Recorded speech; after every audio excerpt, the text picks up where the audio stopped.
ઝાલાવાડ ન્યૂઝમાં આપનું હાર્દિક સ્વાગત છે। આમોદ નગરપાલિકા વિસ્તારમાં આશરે 25 લાખના ખર્ચે બનેલ જાહેર શૌચાલય શોભાના ગાંઠિયા સમાન।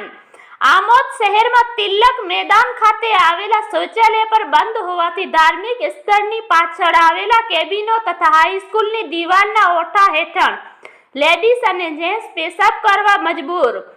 અને ઉલ્લેખનીય છે કે આમોદ નગરપાલિકા વિસ્તારમાં તિલક મેદાન નગરપાલિકાની બાજુમાં પુરસા રોડ નવી નગરી સામે તેમજ બીઆરસી ભવનની બાજુમાં સરકારની ગ્રાન્ટમાંથી બનાવેલા આશરે 5 થી 6 લાખ રૂપિયા ખર્ચે બનેલ શૌચાલય બંધ હાલતમાં પડેલ છે।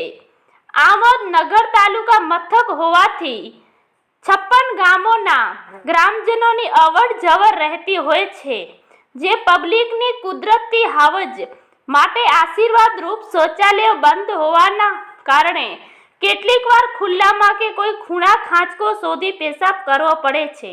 જે અનુસાધને મીડિયા દ્વારા અગાઉ સમાચાર પ્રસિદ્ધિ થતા તપાસ કર્મચારી આવેલા, જેથી નગરપાલિકા સત્તાધીશો દ્વારા તિલક મેદાન શૌચાલય 2-3 દિવસ ચાલુ રખાયું હતું, પરંતુ ચોથા દિવસથી બંધ હાલત થઈ ગયેલ છે।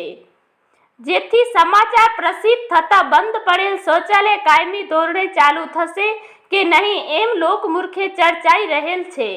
ઝાલાવાડ ન્યૂઝ સાથે રિપોર્ટર શફીક બાપુ, આમોદ।